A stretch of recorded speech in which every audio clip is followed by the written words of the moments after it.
Good afternoon, everyone, and welcome to our data protection webinar on cookie law in 2025, where we hope to help you understand your organisation, how your organisation will comply with cookie legislation and keep abreast of regulatory changes.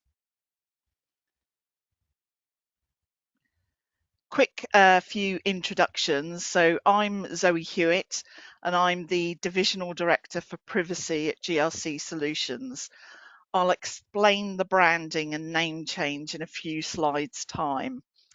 I started my career in data and database marketing, moving into privacy and data protection for the last 10 years. Until recently, I led the DQM GRC team, and I'm now heading up the merged teams from DQM and GRCI Law to form the new privacy team at GRC Solutions. I'd like to hand you over to my talented colleagues to introduce themselves. Louise, could you start us off? Good afternoon, everyone, and thank you for joining us. My name is Louise Brooks, and I am the Head of Consultancy at DQM GRC. I started my career in the law, qualifying as a solicitor in 2012. I then transitioned into the compliance and data protection space in 2017, before moving into data protection consultancy, and I've been with DQM now for 4 years.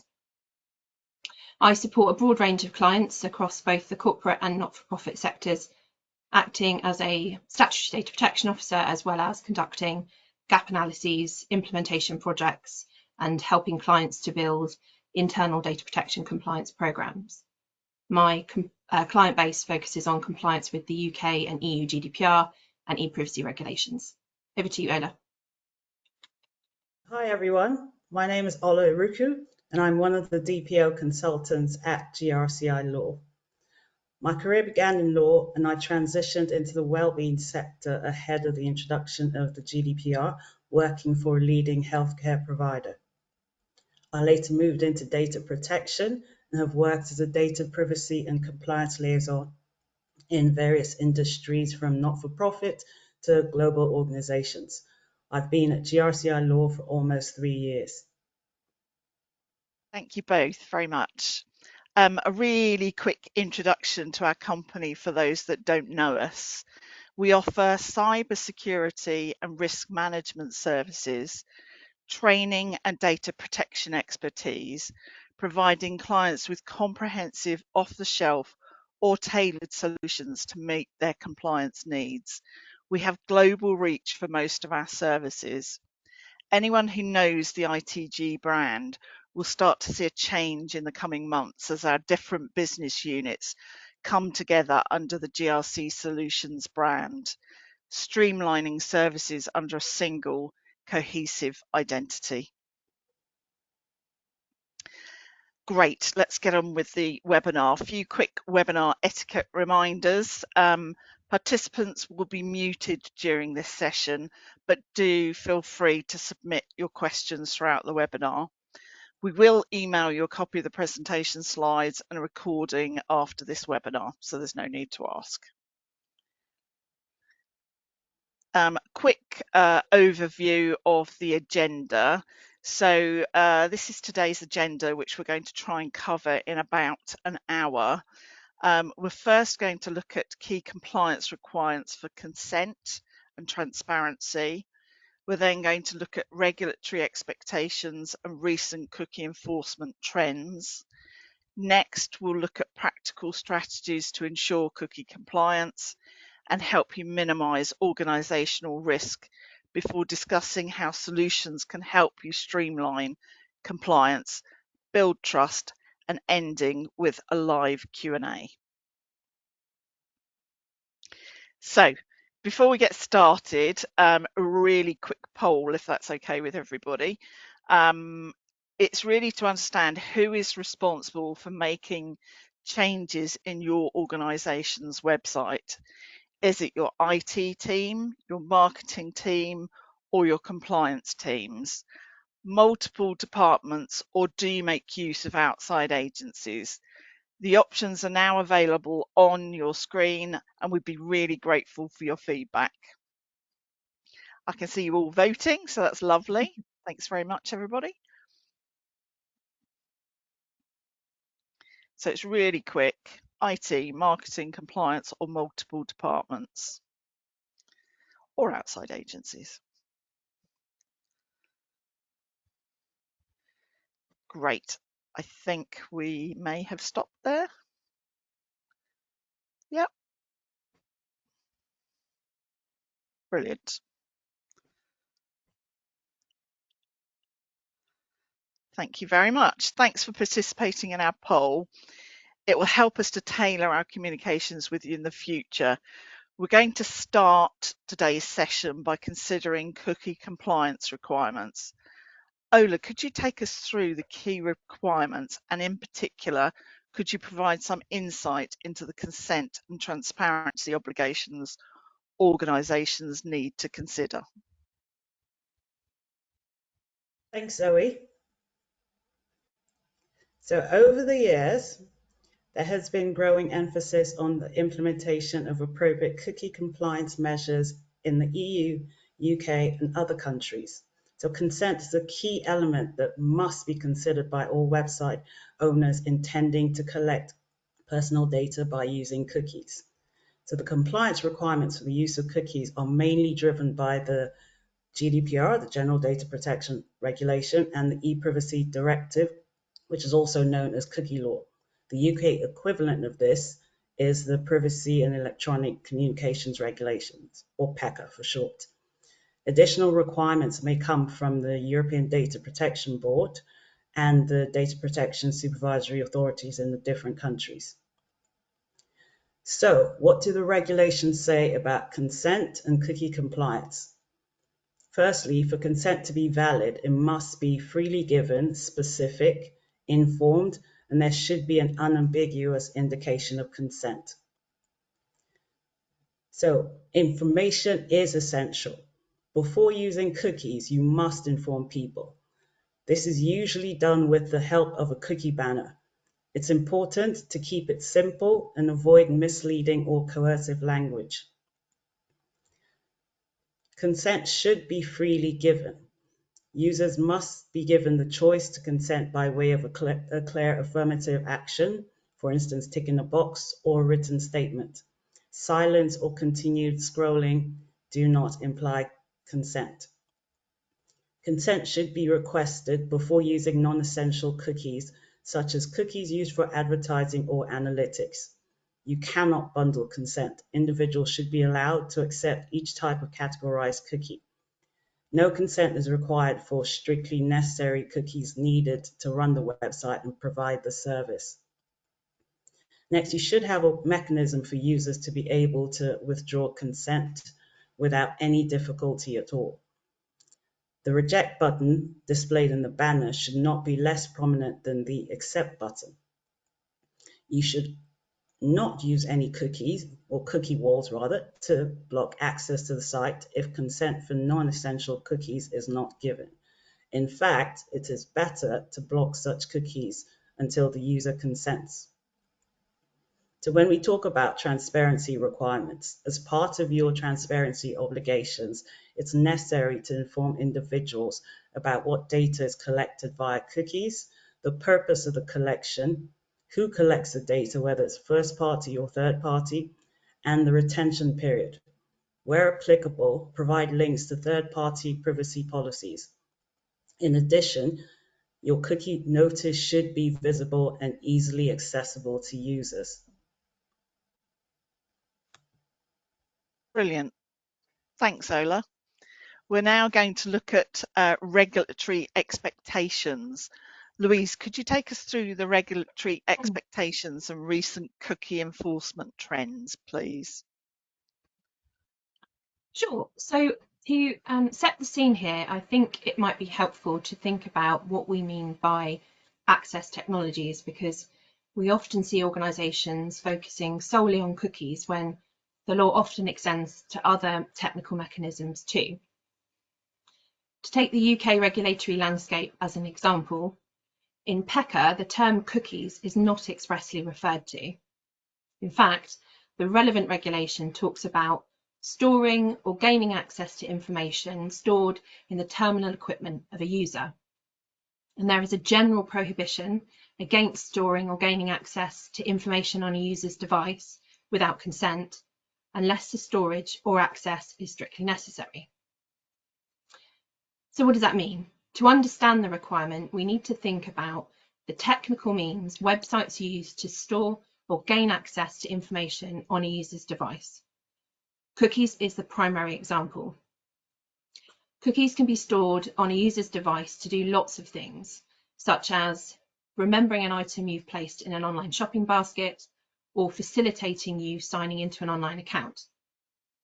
But there are other technical mechanisms we need to think about too. For example, tracking pixels. These are code that embed content on a device, for example, the time, location, and operating system of that device when it is used to read an email. Tags are another example. These collect additional information about visitors to a website, such as how they navigate the site and the actions they take while they do so. All of this is to say that it's important to have an holistic understanding of all the technical mechanisms on your organisation's website that might access or store information on a user's device, because the law doesn't just apply to cookies. We often refer to these mechanisms as cookies for simplicity's sake, but it's important to remember the law is much broader. However, it's also worth reiterating that there is nuance in each jurisdiction. So the first thing an organisation needs to do to understand the regulatory expectations they are held to is to understand the legislation that binds it. So to emphasise Ola's overview, in the EU, there is the e-Privacy Directive and the EU GDPR to consider. In the UK, it's PECA and the UK GDPR. Beyond Europe, in the US, the most notable legislation is the CCPA, CPRA. Then there's the Digital Personal Data Protection Act in India, the Personal Information Protection Law in China, and the Privacy Act in Australia. Understanding the laws that govern your organisation is the first step in understanding your compliance obligations and what the relevant local regulator will expect of you. Once you've determined the laws that govern your organisation, you then need to thoroughly understand what those laws require and work out how to implement them. In practice, there isn't going to be a one-size-fits-all solution here, particularly if your organisation is caught by multiple jurisdictions. But again, generally speaking, this is going to mean implementing a cookie banner supported by a cookie policy and a preference management system that enables users to easily update the choices they made via the cookie banner at a later date. You also need to consider what guidance there is available from your regulators and what their position is. So clearly regulators are there to enforce the law, but they will typically provide guidance on how to interpret and implement it, and that guidance will serve as a regulatory benchmark against which the regulator will assess your organisation's practices. If the guidance is statutory or mandatory, organisations will need a very good reason to justify not following it. Just another point from a UK perspective before we move on to regulatory trends, it's worth highlighting that the ICO recently consulted on updates to its guidance on storage and access technologies. And although the revised guidance isn't expected to be formally published until later this year, it is already on the ICO's website, and we recommend you take a look. Helpfully, this guidance has been rewritten to indicate what organisations must, should, and could do, so there's greater clarity on the difference between legal requirements and regulatory expectations or best practice. And it has also been updated to reflect recent case law in the UK and the ICO's position on key topics like online advertising. There is a cover page to the new guidance providing a summary of the changes, so we suggest starting here to help you prioritise any review you might undertake of your organisation's existing practices against the new guidance. So in terms of regulatory trends, we've seen multiple jurisdictions take regulatory action in this area in recent years, most notably in the EU, UK and California, with regulators issuing millions in fines. So from a UK perspective, leading the way in cookie enforcement is the French Data Protection Authority, CNIL, that has issued combined fines of over €139 million between December 22 and December 24 for breaches of the Privacy Directive. CNIL is very proactive in this space and has issued high-level fines to multiple organisations, including Yahoo, TikTok, Facebook, and Google. Most recently, CNIL issued a €50 million fine to the telecoms operator Orange for non-compliant direct marketing and cookie practices. Where cookies were concerned, Orange failed to honour users' updated preferences as its website continued to read and transmit cookies even after users had withdrawn their consent. The EU was also the first jurisdiction to provide guidance on consent or pay models, which has arisen as a tactic from big tech, most notably Meta, in response to regulatory action taken in respect of cookie non-compliance. Consent or pay essentially means users can access a website by accepting cookies and consenting to the use of their information for personalised advertising, or instead they can reject cookies and the use of their data in this way and pay a fee to access the website or service. There's a lot of detail in the EU guidance on this topic that we can advise on if required, but from an EU perspective, generally speaking, most current models for consent or pay are unlikely to meet the GDPR's consent requirements, and large online platforms are being urged to develop real meaningful alternatives to users to ensure consent is freely given and valid. For our UK audience, the ICO began proactively investigating cookie practices back in November 23 to call out organisations that are using unfair tracking for personalised advertising purposes. The ICO started by looking at the UK's top 100 websites to identify instances of non-compliance in respect of cookies. It identified 53 websites were not complying with the law and wrote to them requesting changes. 52 of those websites responded positively. One did not, with the ICO naming and shaming them as the gossip website Tat or Life, which has incidentally been in the news this week for other reasons, against whom the ICO has indicated it will now be taking regulatory action. In January of this year, the ICO confirmed it had expanded its campaign to include the next 100 websites as part of its online tracking strategy to bring the UK's top 1,000 websites into compliance. Throughout this investigation, the ICO is primarily concentrating on how organisations can track a user's browsing habits for the purposes of getting them to take preferred actions, such as buying a product or signing up for a service. The investigations primarily focused on inadequate cookie banners that don't make it easy for users to reject non-essential cookies as it is to accept them, and use harmful designs such as nudge techniques to encourage users to make decisions aligned with an organisation's objectives, rather than being led by consumer choice.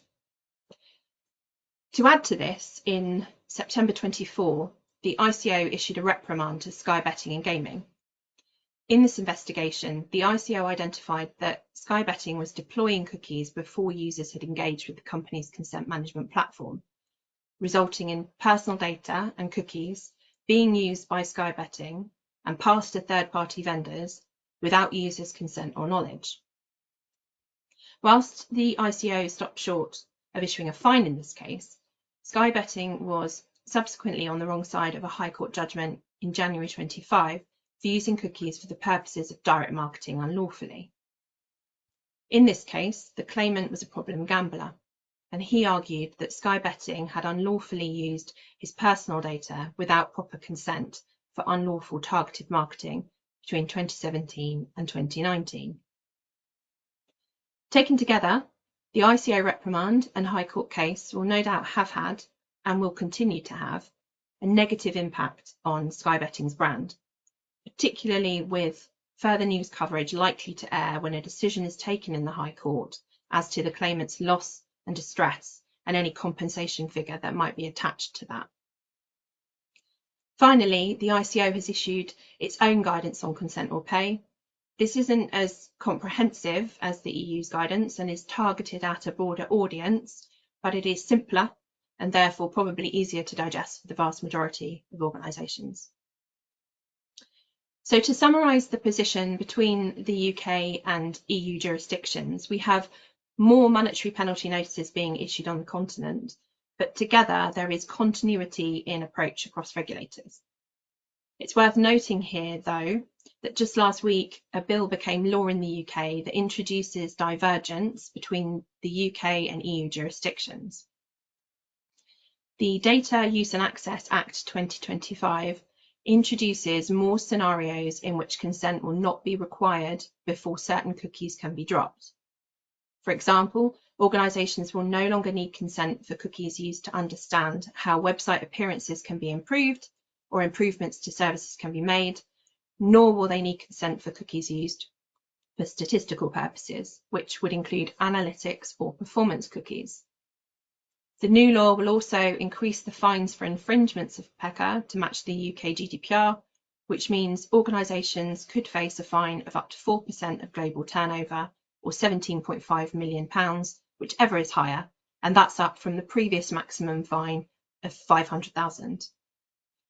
Obviously, this is a bit hot off the press, so we'll be providing more detailed insight into changes in cookie practices in the UK once we've digested the new law in its entirety. So do sign up to our newsletters so that you can be notified about those blogs when they're available. And finally, I just wanted to briefly talk about cookie enforcement in the US, where the California Privacy Protection Agency is very active.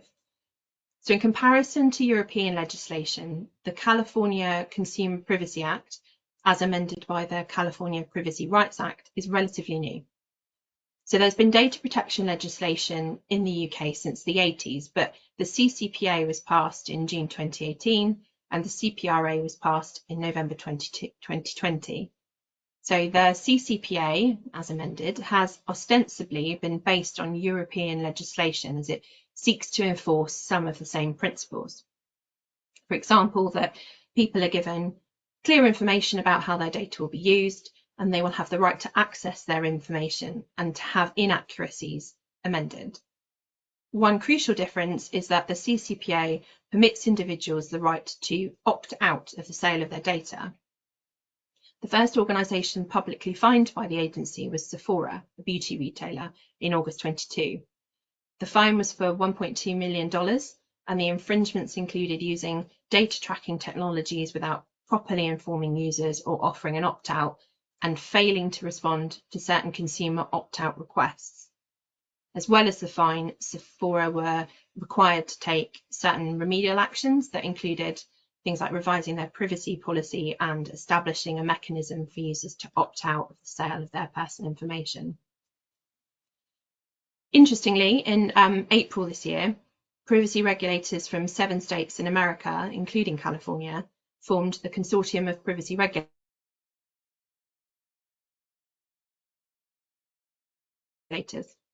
And in the absence of federal significant step, the consortium will have several shared objectives, including coordinating efforts on data privacy law enforcement, sharing enforcement priorities, and aligning enforcement regarding statutory rights.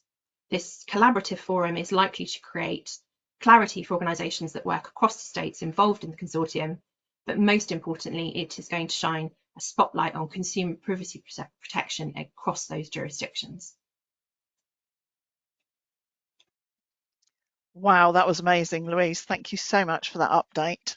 Time for another quick poll, if you don't mind. This time we're asking how much understanding you have about the requirements of PECA and GDPR. Are you very confident, fairly confident, or do you not feel confident at all about what's required? So just 3 options, really quick poll. Hopefully you can help us with that.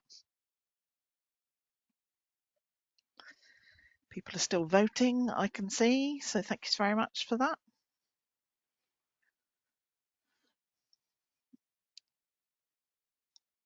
Yeah, I think that's probably, oh, still a few more trickling in. Thank you.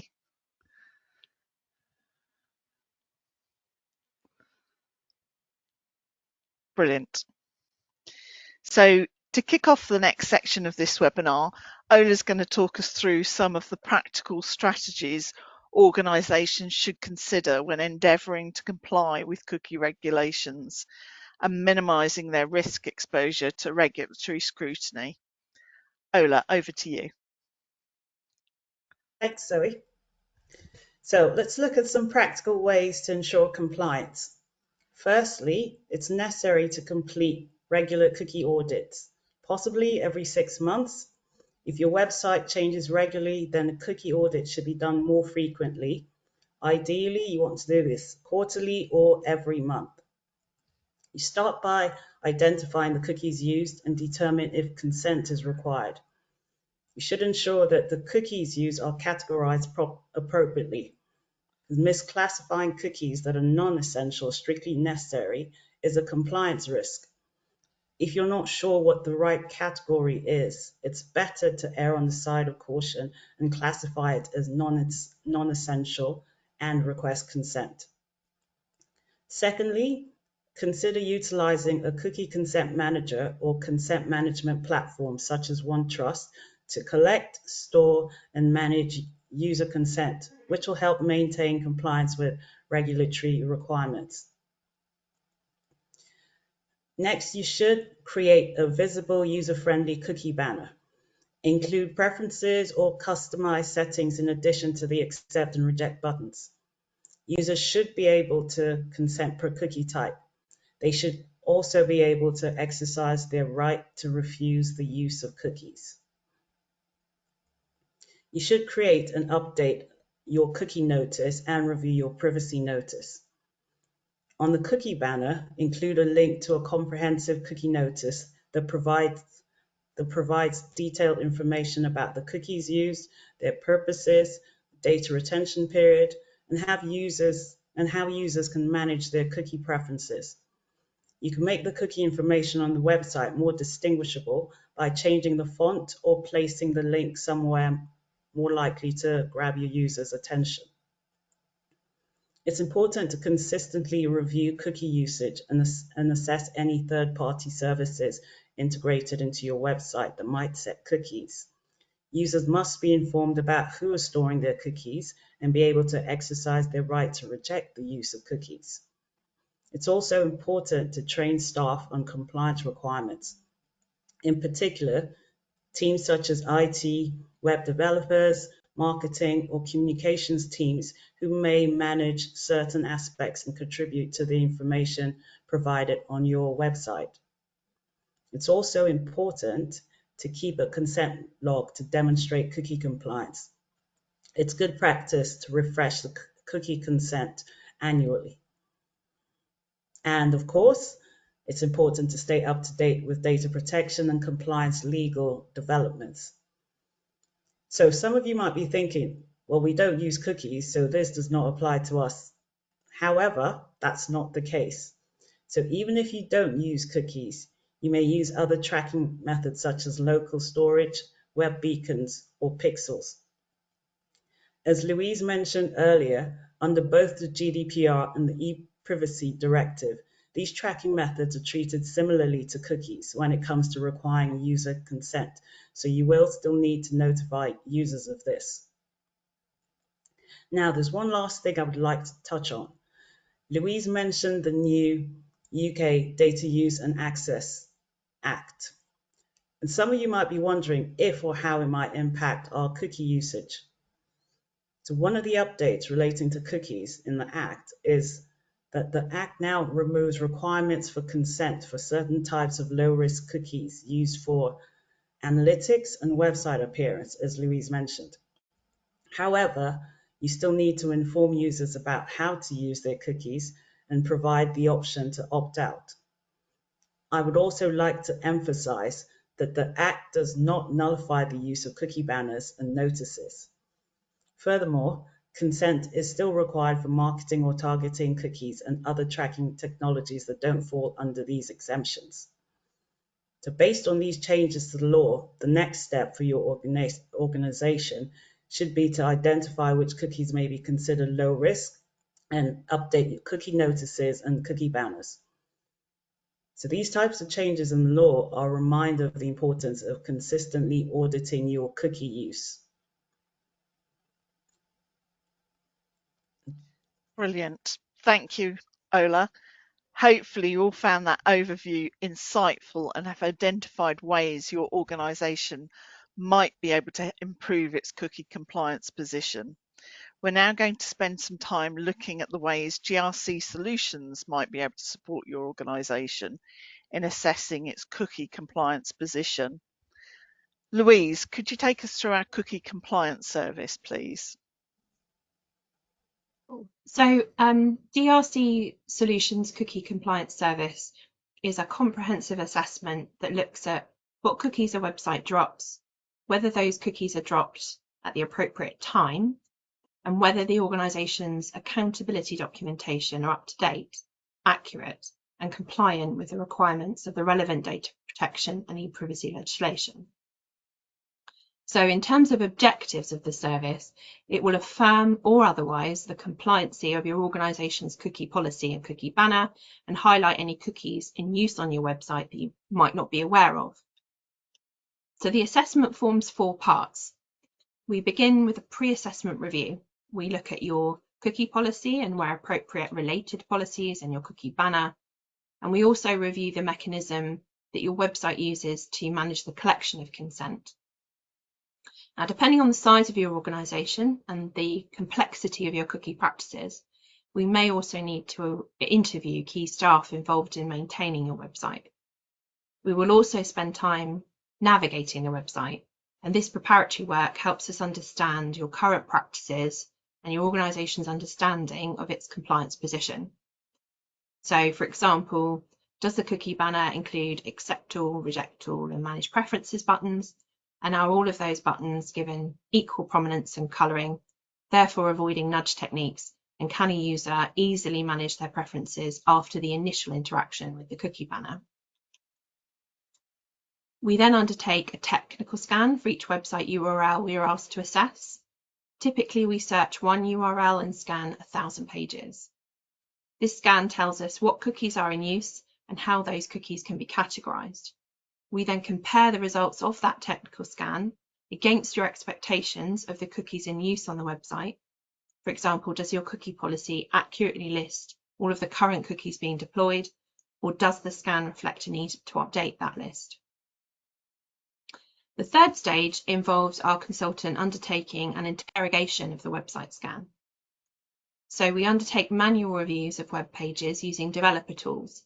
And we do this manual review to corroborate or otherwise the results of the technical scan, but also to undertake a deeper dive into your organisation's website to assess what cookies are dropped and when, to thoroughly interrogate how cookies are used before and after a user interacts with the cookie banner.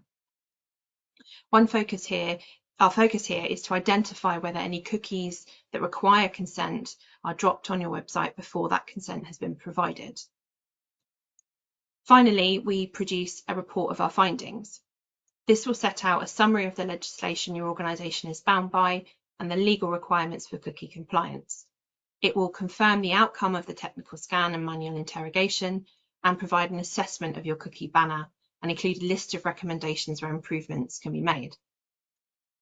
Where relevant, it will also include best practice examples, which will help decision makers visualise the changes needed to your website. Lastly, it will include a list of all of the cookies found on the website, which will help you to update your cookie policy as appropriate. Because our report is comprehensive, a post-assessment call with a consultant delivering the work is usually unnecessary. However, we are always more than happy to meet with decision makers to discuss the report if that would help unblock any resistance there might be internally to making the relevant changes. Excellent. Thank you, Louise. We're now going to run our final poll. This one asks if your organisation has ever used an external provider to help you with cookie compliance. Really easy, folks. Yes, no, not sure. Just give you a few seconds to complete that.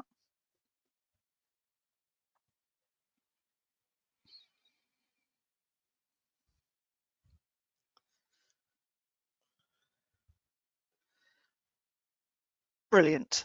Thank you. That's fantastic. Thank you very much for your input there. We're now going to open up the webinar for a live Q&A.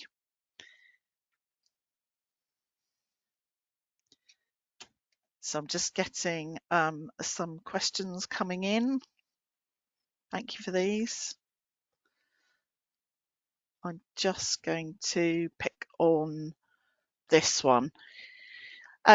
Do you have any advice for privacy teams that are struggling to align colleagues in marketing and IT to make the changes to bring our organisation's website into compliance? That's a really good question there.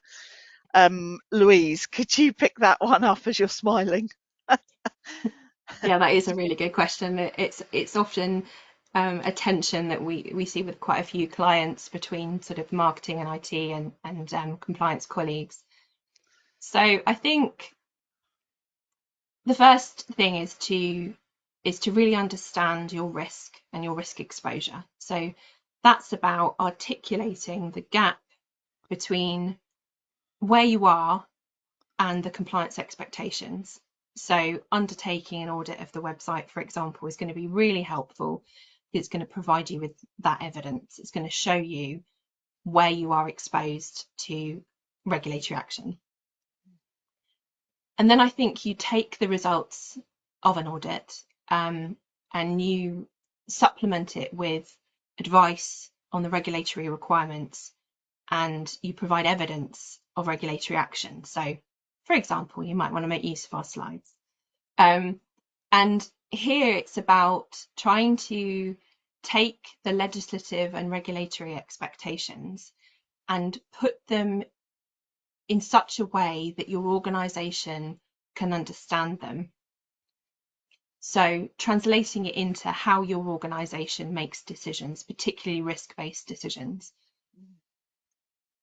And so then when you're presenting that information to your decision makers, hopefully they're going to see that there is an evidence base for regulatory action and they're going to understand the risk exposure.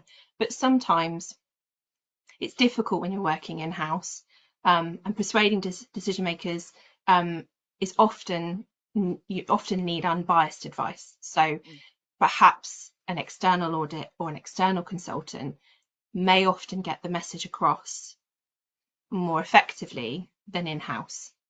But of course, not all organisations have the capacity or the resource to do that.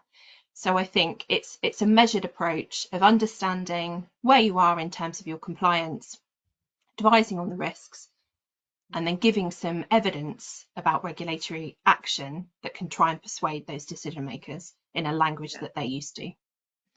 Hope that helps. Really great advice there, Louise. It's articulating those risks and backing that up with evidence that's the difficult piece, isn't it? Yeah. Very good. Thank you.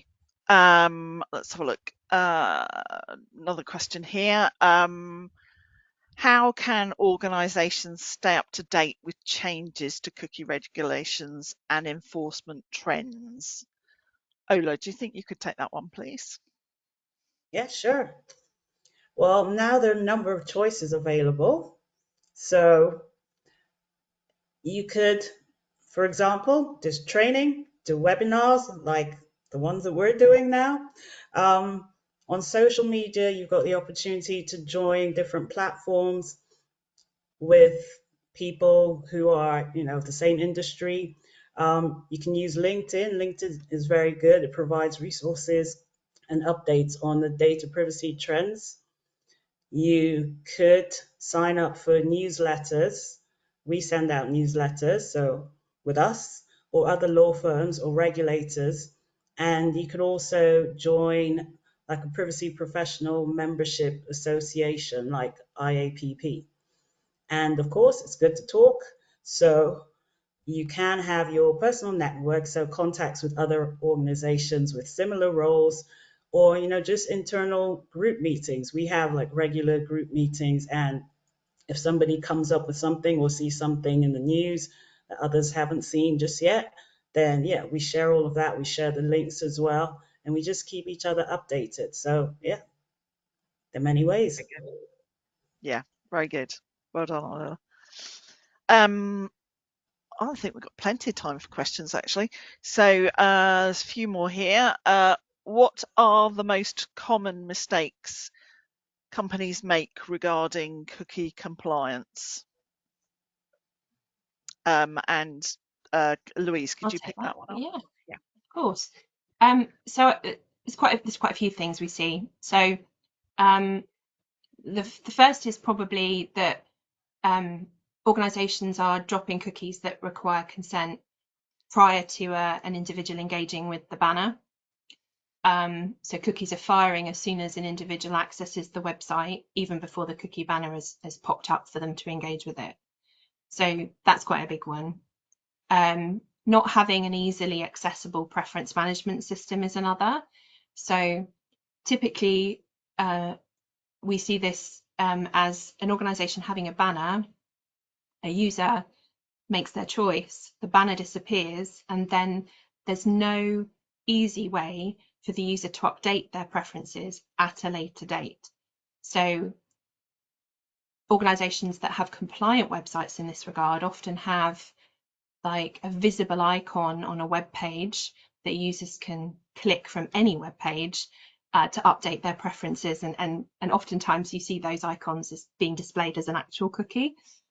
Another one is using nudge techniques. So it's placing more prominence on accept over reject or manage your preferences. So this might look like making the accept all button bigger, putting it in a more prominent position on the cookie banner, or colouring it in a different way. So having the accept all as green and the reject all as red. So those practices are non-compliant.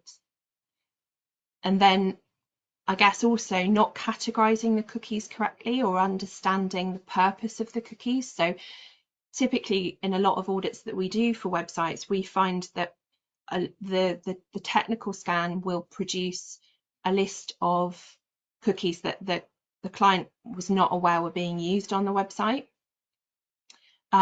And they weren't, if they're not aware that they're on the website, they don't know what they're doing, and therefore they're not accurately telling individuals about those cookies and what they're doing. So again, that's just another emphasis for conducting an audit using developer tools or procuring outside support to help you understand how your website is operating in relation to cookies. Brilliant. Thank you. Yeah, we've still got plenty of time. Here's another one. Will a privacy notice with information on cookie usage suffice instead of a cookie notice? Ola, could you pick that one up? Yeah, sure. I get asked this a lot. Yeah. Yes, so even though you have a privacy notice and you mention that you use cookies, based on what we know about the GDPR, what the regulatory authorities, what they say you should do, I don't think it's enough to have just a privacy notice. It's possible to combine both the privacy notice and the cookie notice, but it's advisable to have separate policies, mainly because your privacy notice does not give as much detail about cookies, whereas your cookie notice specifies the types of cookies used, specifies the purpose and consent management, but a privacy notice is broader. So I would say best practice is to have your cookie banner that includes a link to the cookie notice, and then privacy notice cross-references the cookie notice. So you're covered. Brilliant. Very good. Still fine on time. So I've got some more here. How can organisations ensure compliance with cookie regulations across multiple jurisdictions? Louise, could you pick that one up? Yeah, sure. I think as I tried to articulate in my slides in my presentation earlier, I think it's about having a really thorough understanding of the different laws that apply. So, you know, taking your business model, where are you targeting your products or services? Where are you operating? Who is your client? Who are you engaging with, whether that's to sell something or to promote a service? Where are you operating? And then once you know geographically where you're operating, you then need to think, okay, well, what laws apply in that jurisdiction that we need to adhere to? And then it's breaking down that law to understand how practically you can implement it.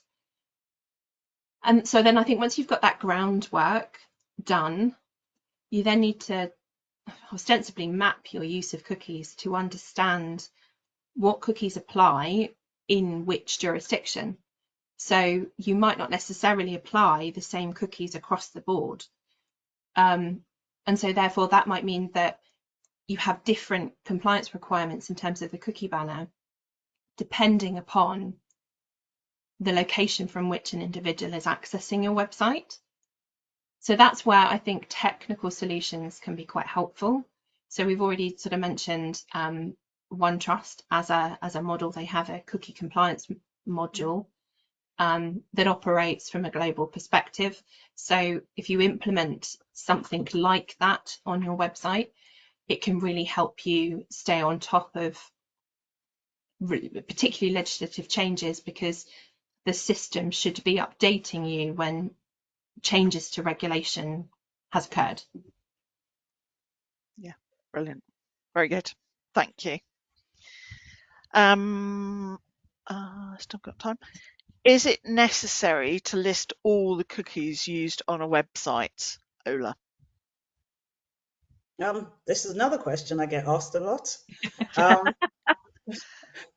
So I think it's strongly recommended that you list all cookies just to meet your transparency, accountability, and consent requirements. So sometimes what people say is, well, there's nothing in the regulations, that says we should list it. But we need to remember transparency is key and information is key as well. So even though it's not spelled out in black and white, based on the requirements, and also several supervisory authorities have emphasized the need for granular disclosure of cookies, it is important that you inform users about the cookie name, the purpose of the cookie, and the expiration date. And for third-party cookies, you also should inform the users who is setting the cookie. So it might be more work, but I think it's worth it. Yeah, very good. Very good. Thank you so much for all these questions that have been sent in. There's loads, the pages and pages of them. So I'm just going to throw this one open to Ola and Louise. So whoever wants to answer this one. Do cookie compliance requirements apply to mobile apps too? Good question. Yes, they absolutely do. You might have been hoping I'd say no, but it's yes.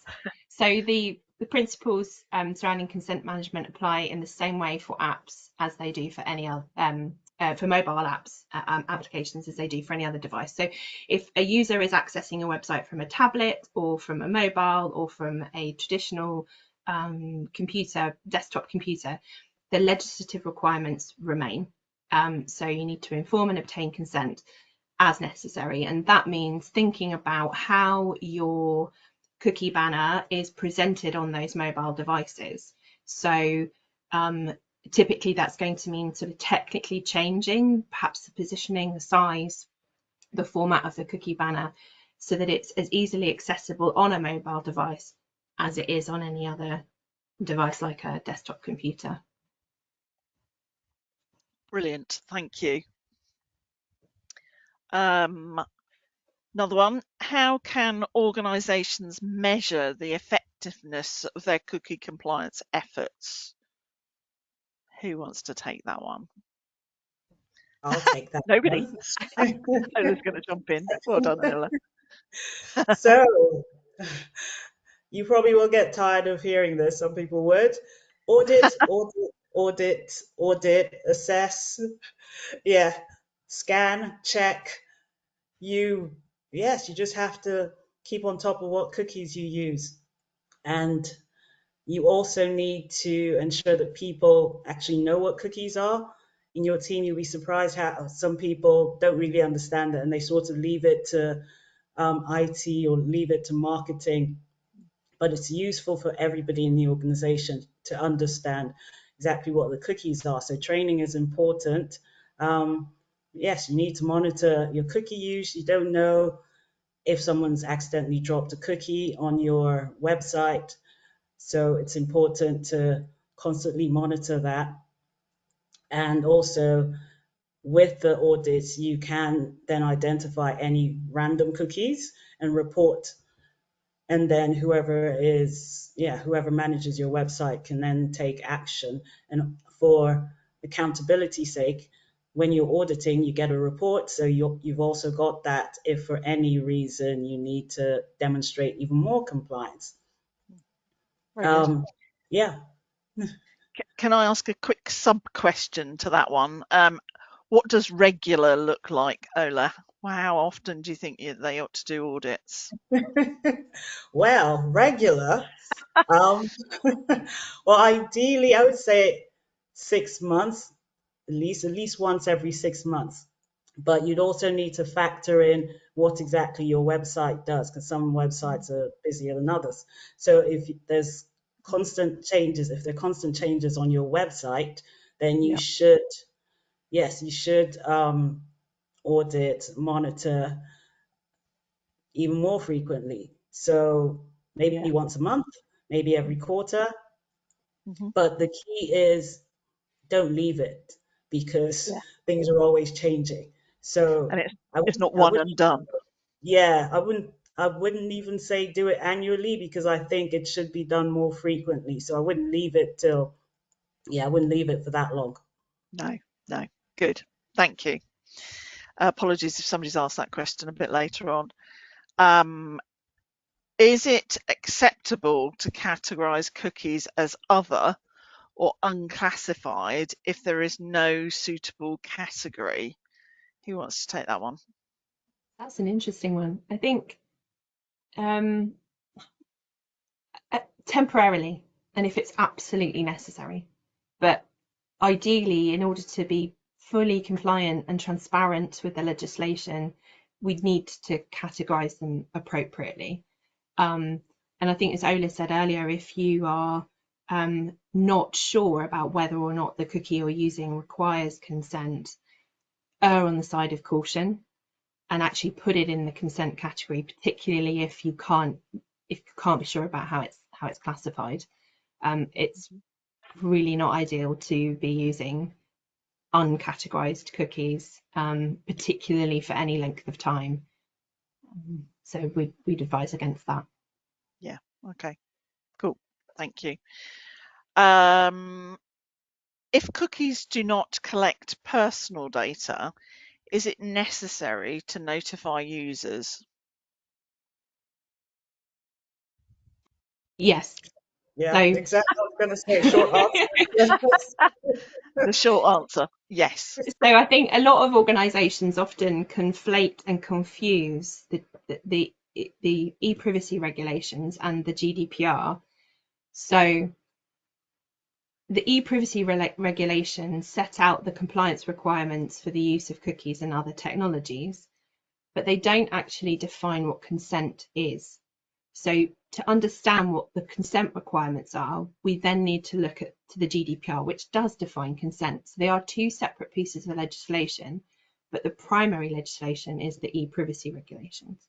And those rules apply to all cookies and similar technologies, regardless of whether personal data is processed.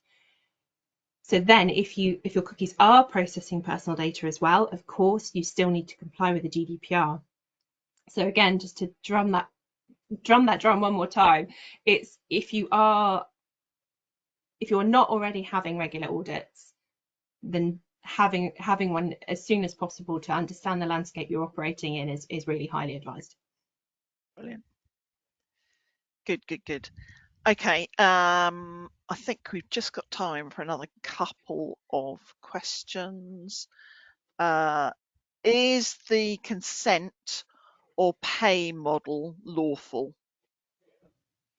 Who wants to take that one? So it's really complex, the consent or pay model. I think we're still really getting to grips with the advice and guidance that both the EU and the UK has provided. So the effects of it are still being analysed and they're still being under review by regulatory authorities. But it may be lawful depending on the jurisdiction and the circumstances. But in terms of the EDPB guidance and in its opinion last year, most large online platforms do need to think about providing a more user-friendly mechanism for consent or pay. And just a flag for those that may not have experienced consent or pay in practice yet, those are the notices that you get on websites, for example, like news outlets, where they will gate the information in their articles until you either allow cookies, and typically that will also include cookies for personalized advertising purposes, or you reject cookies and you pay a fee. So there is a bit of a nuance between the UK and the EU perspectives, in that the UK has given a little bit more guidance to a broader audience in its consent or pay. But yeah, typically there's a bit more work to be done on making sure that the mechanism that's used for the consent or pay request is appropriately transparent for users and gives them all the information that they need to make an informed choice. Brilliant. Brilliant. And I'm just going to squeeze in one last question. Funny enough, it's just linked to the one about audits and how often. So this one is, how often should organisations review and update their cookie practices? Ola, do you want to take that one? Yes, sure.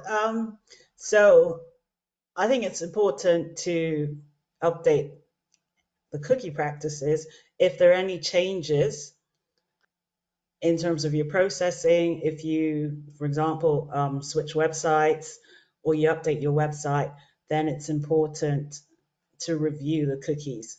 And also, I mean, ideally, like I said before, every 6 months, just have a quick look at it. If you can't, then you can do it a little later, but I would say not more than a year. Yeah. And Brilliant. also, yeah, and it's sensible to have like your IT and marketing teams review the cookies, as they would probably have a better understanding of what you're using it for. Yeah. Very good. Very good. It's a bit of a collaborative effort, isn't it, really? Yes. Yeah. Good. Great. So just to kind of wrap this up now, I just want to thank you all very much for attending our webinar. And I also want to thank our two expert consultants, Louise Brooks and Ola Iriku, very much for their contribution. And please don't hesitate to contact us with any questions that you have, any follow-up at all. Thank you very much for your time. Thank you. Thank you.